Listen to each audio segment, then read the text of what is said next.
Whoa. This is actually really hard. Oh my lord. Oh, that's tough. Crap.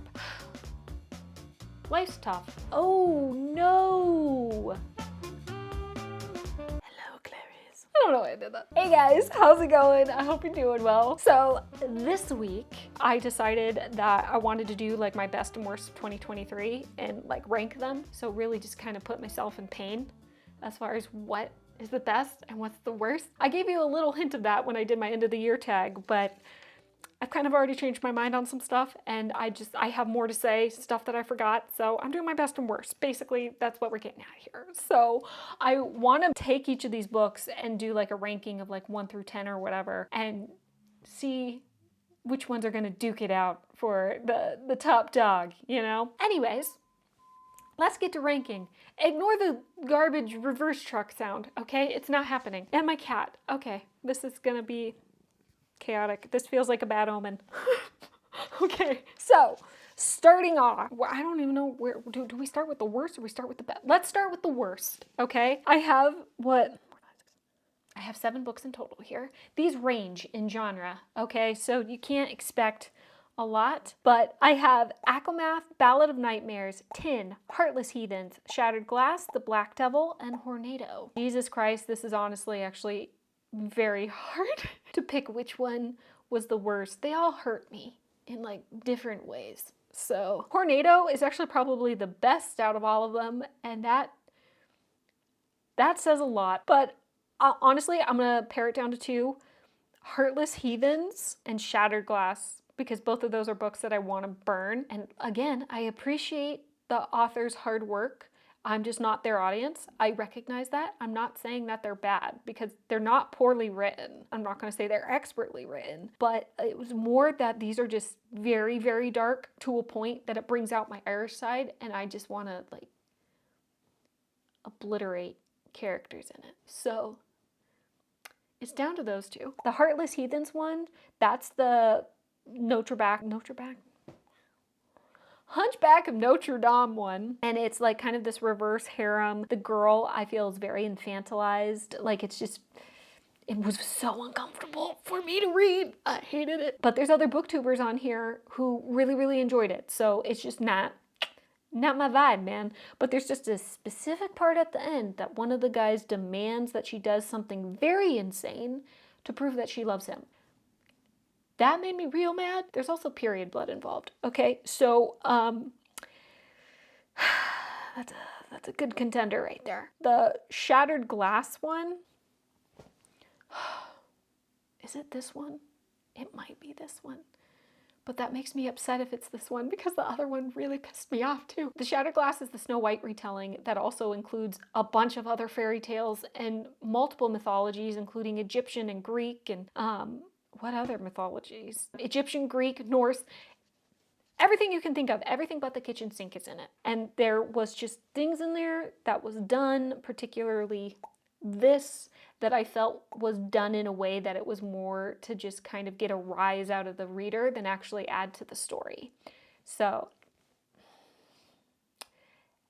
and I think that's the reason it's gonna be the worst. This is the number freaking 1. All right, number freaking 1. Next would have to be Heartless Heathens, right beyond, because the period blood and the thing that the guy demands. Like it literally, my blood is boiling. Number 3, out of the rest. Honestly, without a shadow of a doubt, because I would rather read all the other books beyond this, which is kind of crazy considering the cat book, The Black Devil. But number 3 is Akamath. ACOTAR was fine. It was, you know, mid-range, 3.5 stars. Akamath, though, I don't feel like I need to say a lot because I already have said a lot. But it just, I felt like my time was wasted and the characters were annihilated. So I don't feel like that is a good book. And it's number 3. It was so long. And it took so much of my time away, and I can't get that back. Like, you know, I'm dying, and I spent my time on that. And I'm mad about that. But that was my own decision, so I should be mad at myself. But anyways, Moving on. Number 4. What we have left is Ballad of Nightmares, Tin, The Black Devil, and Hornado. Hornado I already know is at the end. I'd rather read that out of all the rest of them because it's short. But number 4, would I read Tin before I read that cat book? I DNF'd the cat book. All of these I have read except the cat book in entirety. But that one shocked me a lot. So, I mean, at least I felt stuff. Oh, yeah. Okay, I'm going to go Tin. Tin's number 4. All right? Tin's number 4. I would rather reread Tin than Acromath. Okay? Or any of the other books. But Tin is that, like, it was kind of like the apocalypse of the Wizard of Oz. So it had great promise. The novella Lion was, like, I was so excited about that one when he's cutting off the freaking people's heads for the queen who's headless, and it was amazing. It was gory. It was beautiful. Fantastic. Tin, where the hell did that come from? That did not feel like the same story whatsoever. It was just, it was bad. So number 4 is Tin, which means number 5 is, would I, okay. Wow. Okay, did not expect that of myself. Okay. I don't know how many times I can say okay. Number 5 is Ballad of Nightmares. Whoa. Wait. Would I read Ballad of Nightmares before Tin? Or would I reread Tin? Like if someone put a gun to my head.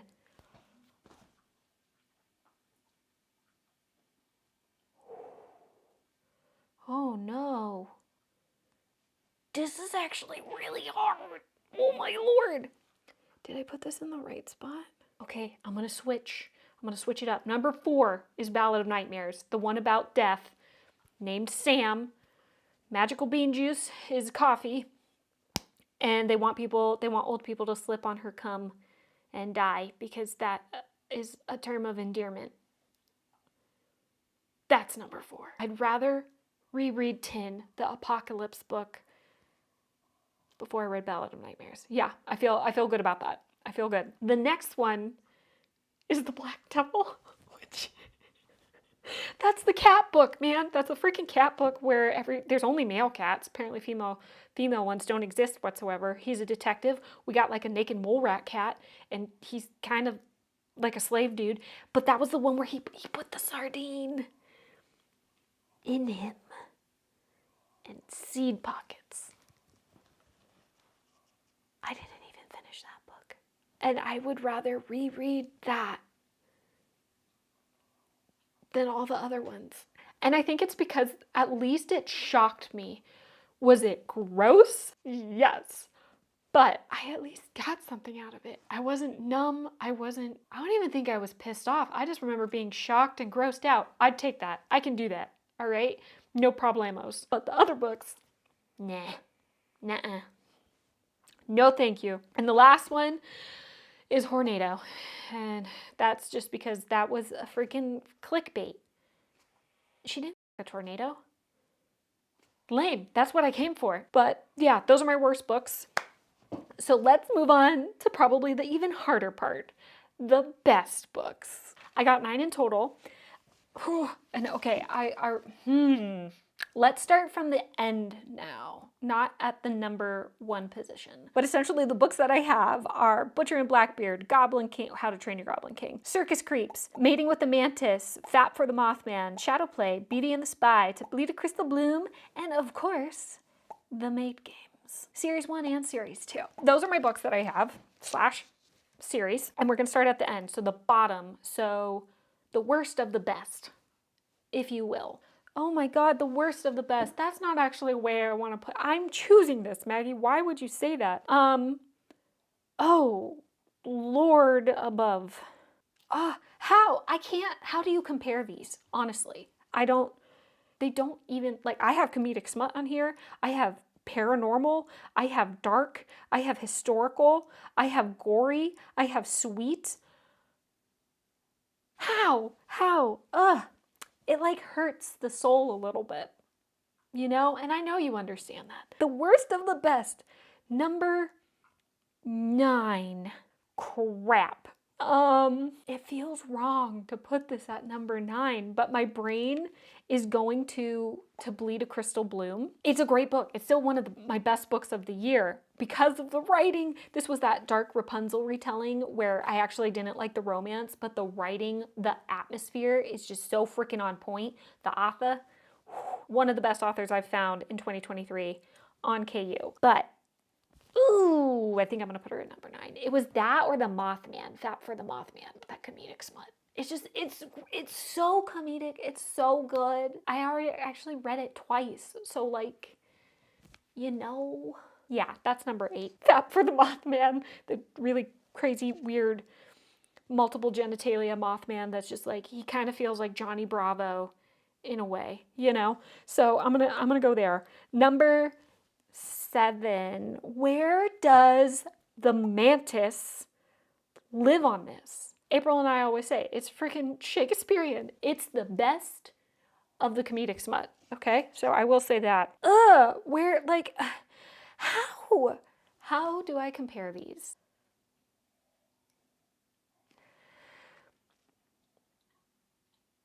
I think I'm gonna put Mantis at number 7, but it's the best of the comedic smut. Okay, you hear me? Top notch, grade A, prime time, baby. Number 6.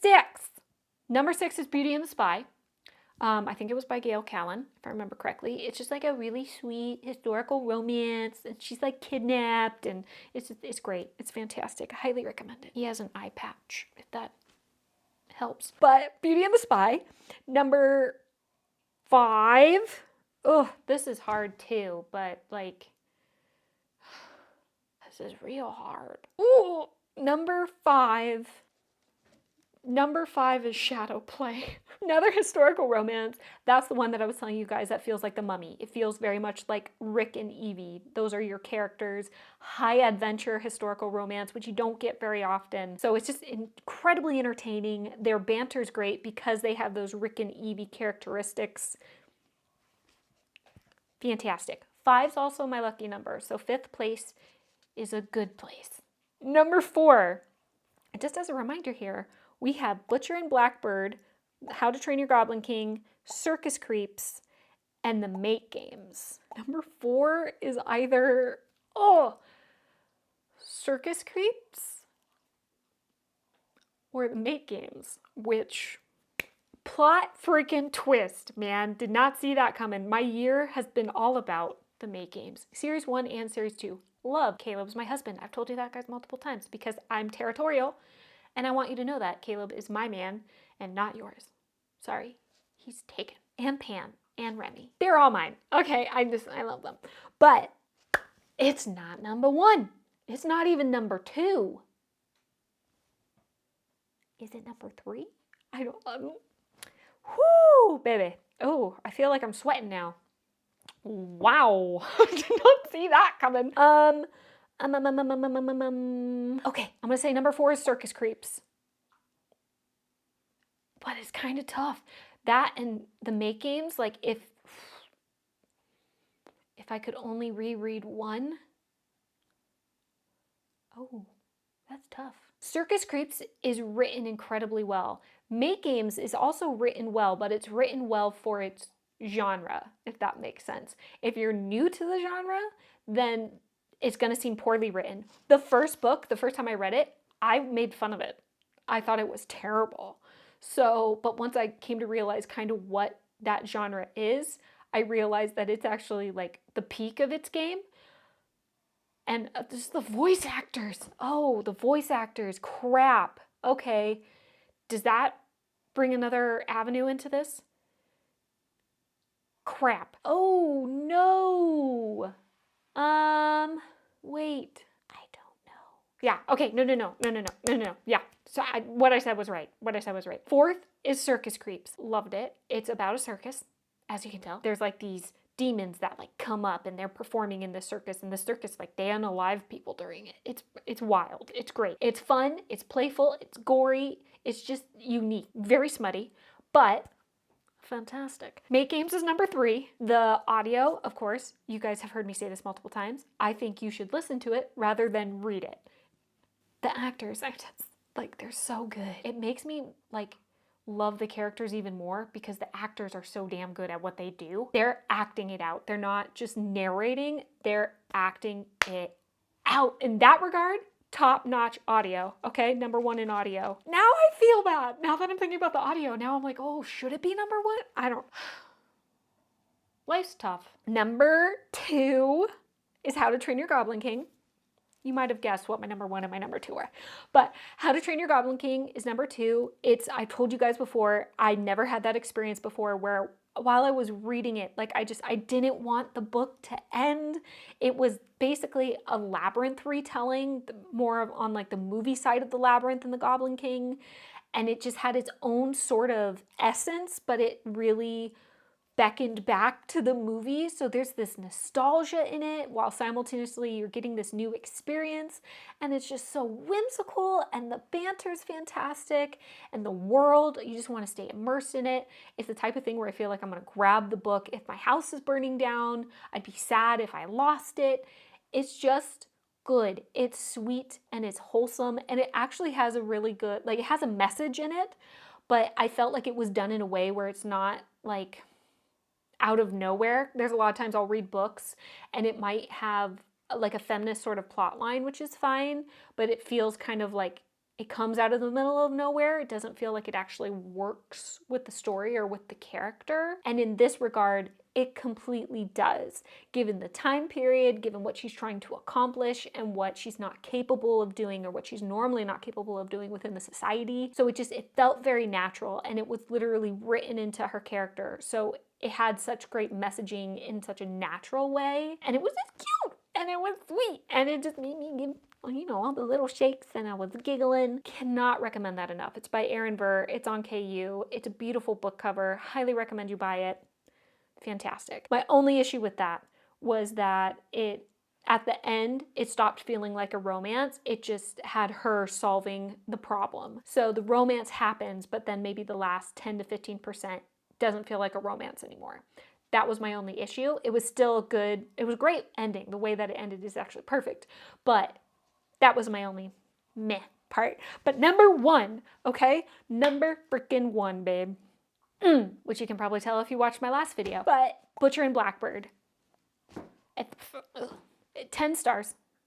It's amazing. It's my perfect book. If you're someone who likes gore and you like that kind of like crossing that line when it comes to bodies, let's say, and things that can happen to them, you're into serial killers, this is gonna be your book. There's a lot of times where you're just gonna stop and just be like, what just happened? And you're gonna be shocked and your jaw's gonna drop, but then something really cute happens and you're just like, oh my God, and you get the butterflies. It's fantastic. It's so good. And it's a romance. She wrote it as a romance. It's not smut. Do you have sex in it? Yes. They're kind of more like a smutty style of sex scenes, but it's honestly only a handful. The entire beginning, it's actually more of a slow burn. And the guy, he's Irish. First of all, he has an Irish accent. So you know me and my Irish boys, me and Caleb, right? I can't talk highly enough about it. Written well. It holds your attention the entire time. The formatting and just like the way that everything arcs and their banter, all of it, it's so good. Can't wait till the next book comes out. The author's insanely talented. That's all I'm saying. You should read it. It's fantastic. You're gonna get like giggly with all the cuteness and simultaneously be shocked out of your mind that you just read the sentence that you read. So be prepared for that. Those are my best and worst. I have a couple honorable mentions. I want to talk about this book. The cover, it's just amazing. This was really funny. So this was pretty up there. All of these are going to be more in the middle ground. They're neither the best or the worst, but this is pretty up there. This kind of is as well, but more because it's shocking. So this might be more towards the worst end because I have never read that in a smut before or since that. That was the wildest thing that I have read, when she dives into the coochie cave, we'll call it that. So, you know, there's that. I also have King of Battle and Blood. This is very middle ground. There's a lot of things that I didn't like about it, but there was also a lot of things that I really loved that actually literally inspired the story that's in my head that I want to write. So I do feel like I should give an honorable mention to that. And then lastly, Hookah Smoking Caterpillar. I believe I mentioned that the best cover I read last year was the Wicked something. It was a vampire one. It was the Sapphic vampire one. That one is a beautiful cover. But this one I actually think is even better. And this one's weird because I feel like it's probably more towards the worst side, but I will say I haven't stopped thinking about it. I didn't like it, but there was just these crumbs, these really amazing crumbs of what this story could have been that I think about it a lot. And when I saw the cover again, I'm like, oh my God, yeah, no, that's by far the best cover that I've seen all year. So I wanted to mention that. That also had a really cool world, and just the concept of how she like imagined Wonderland and what was going on was incredibly neat. So I have to say that. Okay? I do. That's it. Hope that was informative for you if you want to maybe think about reading any of those. Maybe out of the worst section, if you want to do some hate reads with some friends, maybe you can try from that list. You know, maybe that's how that can be beneficial. As far as the best goes, these are ones I think you should totally read, obviously. But I hope that was useful in some form or manner, or that you had a good time hanging out with me today. I don't know. But anyways, I will check you guys later. I am, of course, over on the Hideaway Discord, which is mine and Hannah's like free, just general hanging out Discord, all sorts of genres. I also have my free membership over on my Patreon, where it's my own personal void Discord, where you can have behind the scenes stuff and whatever. And yeah, I guess that's it. I'm trying to be better about mentioning socials. How'd I do? I don't know. Anyways, I'll see you guys later. Bye.